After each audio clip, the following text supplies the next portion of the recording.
It is fitting that we hold the BRICS summit in a city that is so rich in heritage and culture. Donald Trump has been sending letters to countries he's singled out for higher tariffs. His letter to President Cyril Ramaphosa of South Africa was made public on his Truth Social. For decades, South Africa positioned itself as a reliable strategic partner to the United States. But now, that image is being dismantled piece by decisions that Washington sees as a bold departure from shared interests. A powerful bill, rising tensions over Israel and Gaza, and South Africa's deepening ties to BRICS, Russia, and Iran are pushing one of Africa's largest economies into Washington's crosshairs. What's really happening between Pretoria and Washington? How did South Africa become a target of American sanctions and tariff threats? And could this fracture reshape the future of global power blocks? Let's break it down. The US-South Africa rift just went public. On July 23, 2025, a pivotal moment occurred in Washington. The U.S. House Foreign Affairs Committee voted 34-16 to advance a piece of legislation with potentially devastating consequences for South Africa. The bill, formerly known as the U.S.-South Africa Bilateral Relations Review Act of 2025, didn't just call for a simple diplomatic audit. It proposed a full reassessment of U.S.-South Africa relations, covering everything from trade and military cooperation to health partnerships and direct diplomatic engagement. The language of the bill was crystal clear. It accused South Africa of abandoning U.S. values and siding with America's geopolitical rivals, namely Russia, China, Iran, and Hamas. It demanded that the U.S. State Department identify ANC government officials and South African leaders eligible for the imposition of sanctions. And while it hasn't become law just yet, the message sent to Pretoria was anything but subtle: choose your side. Republican Congressman Ronnie Jackson of Texas, who introduced the bill in April, pulled no punches. He wrote on X, formerly known as Twitter, "South Africa made its choice when they abandoned America and our allies and sided with communists and terrorists." Trade and tariffs. The timing of this legislation is no coincidence. South Africa is already staring down the barrel of a harsh economic penalty, specifically a proposed 30% tariff on its exports to the U.S., scheduled to take effect on August 1st. For South African exporters, this isn't just another policy adjustment. It's an existential threat. Billions of dollars worth of goods, everything from fruit and wine to automobiles and precious metals, are now at risk of being priced out of the world's largest consumer market.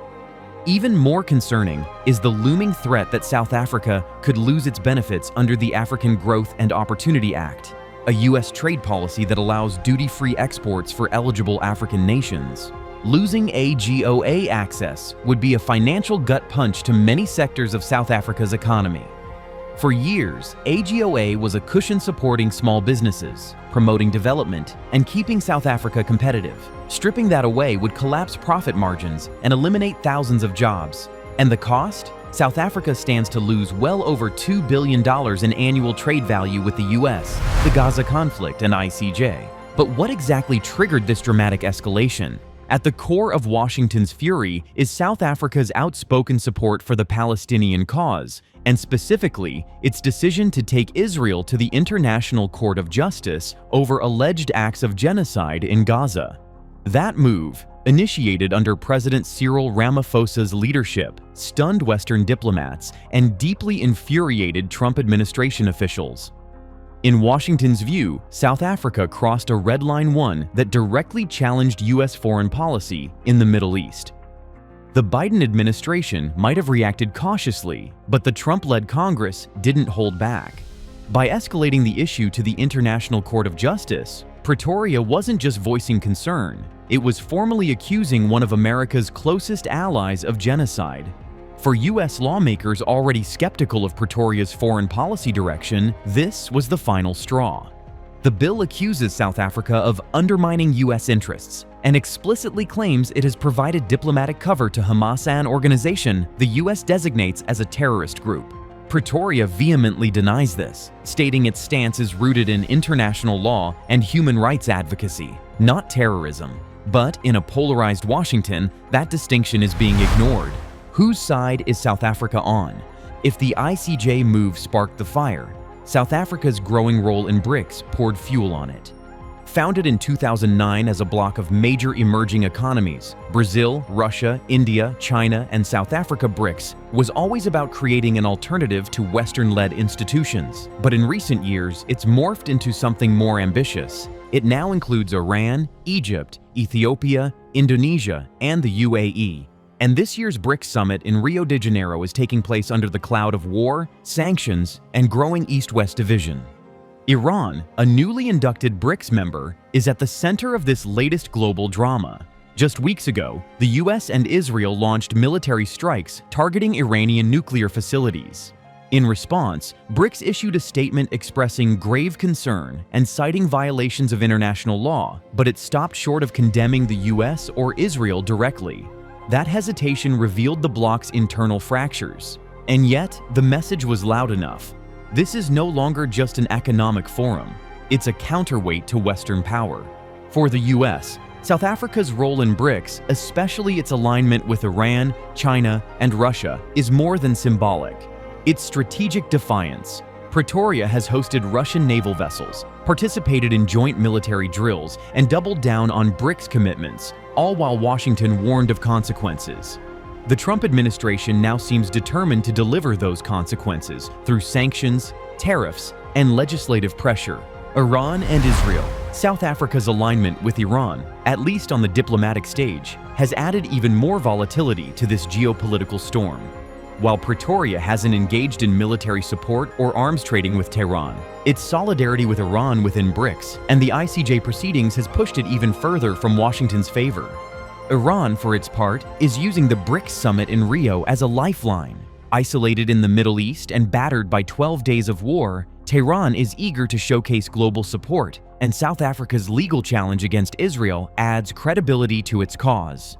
Analysts expect Iran to press for stronger support from the BRICS bloc in the summit's final communiqué. Whether Pretoria leads that charge or simply co-signs it, Washington is watching. The irony here is hard to ignore. South Africa, which long fought for global recognition of human rights and justice during its anti-apartheid struggle, now finds itself accused of undermining democratic values by the very nations that once supported its liberation. But in Pretoria's view, siding with BRICS isn't betrayal, it's strategic sovereignty. Inside BRICS, despite BRICS' growing size and ambition, internal unity remains fragile. China and Russia are pushing to position the alliance as a direct challenge to the Western-led world order. But not every member agrees. Brazil, under President Luiz Inácio Lula da Silva, is trying to strike a balance condemning attacks on Iran while still maintaining strong ties with the US, its second-largest trading partner. India, with deep defense and economic connections to the US, is also treading carefully. South Africa, for all its bold foreign policy moves, is still cautious about economic consequences. Yet as the bloc expands and adds countries with competing interests, finding consensus becomes more difficult. This year's summit may define the future of BRICS, but it could also expose its limitations. Notably, both Russian President Vladimir Putin and Chinese President Xi Jinping are skipping the summit. Putin is joining virtually due to an International Criminal Court arrest warrant related to the Ukraine invasion, a reminder of BRICS' own internal contradictions. China is sending Premier Li Qiang instead, after Xi's earlier meetings with Lula. These absences suggest that even the bloc's biggest players recognize the political risk tied to this particular summit. Domestic response. Back home, President Cyril Ramaphosa has remained diplomatic but firm. Speaking on the sidelines of a public event, he confirmed that his administration is aware of the developments in the US House and emphasized that bilateral discussions with Washington will continue. But there's been no official statement on the bill yet. Within South Africa, reactions are sharply divided.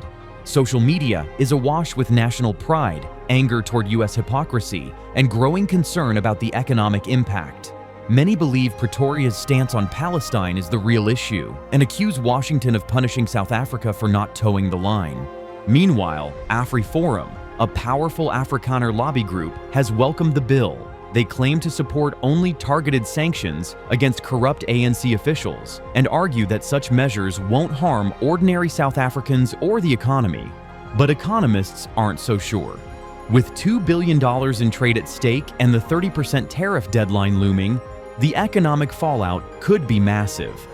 Caught between trade and tensions, for South Africa, the situation isn't just about tariffs. It's about survival in a world that's changing faster than its economy can adjust. The warning signs have been building for months. And now, with August 1st looming, the fear is no longer abstract. It's real. Hundreds of thousands of families connected to the automotive and agriculture sectors are waiting for news that could decide their future. The 30% tariff announcement sent shockwaves through local markets. South Africa has long relied on the United States as a top-tier trading partner. Automotive exports, including key models from BMW, Mercedes-Benz, and Ford plants in Pretoria and Port Elizabeth, bring in over $3 billion annually. A 30% tariff could wipe out profit margins overnight. When margins disappear, jobs follow. The Association of South African Automotive Manufacturers issued an urgent internal memo stating that plant production schedules were already being revised in anticipation of canceled U.S. order suppliers. Logistics companies and small manufacturers that depend on export volume are now facing reduced orders, idle shifts, and looming layoffs.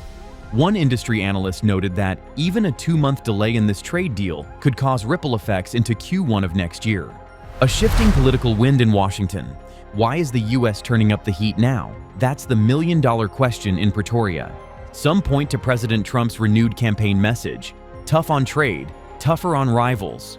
BRICS, Russia, Iran. These aren't just names in a diplomatic memo.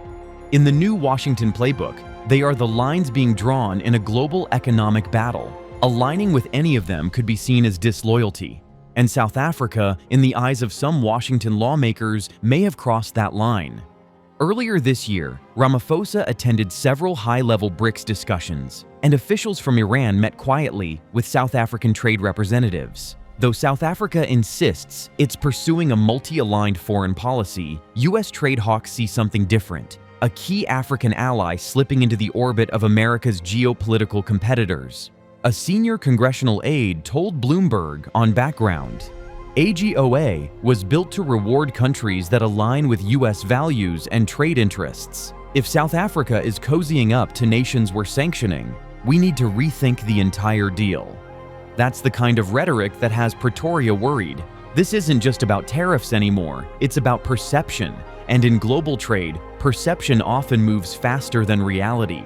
What comes next? As of now, the bill still needs to pass the full U.S. House of Representatives and the Senate before reaching President Trump's desk. But given the Republican dominance in both chambers and Trump's vocal support, the odds of it becoming law are high.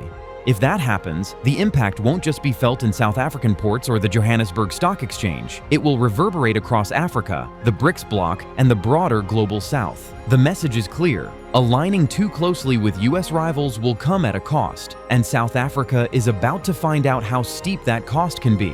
But Pretoria isn't backing down. From BRICS expansion to ICJ proceedings, it's positioning itself as a champion of multipolarity, legal justice, and global South solidarity. The question now is whether that strategy will elevate its global status or isolate it even further. Let us know your thoughts in the comments. Should South Africa change its foreign policy to protect trade ties with the US, or is this the price of standing on principle? Would you survive this kind of geopolitical pressure? Stay tuned, because what happens next could change the balance of global power.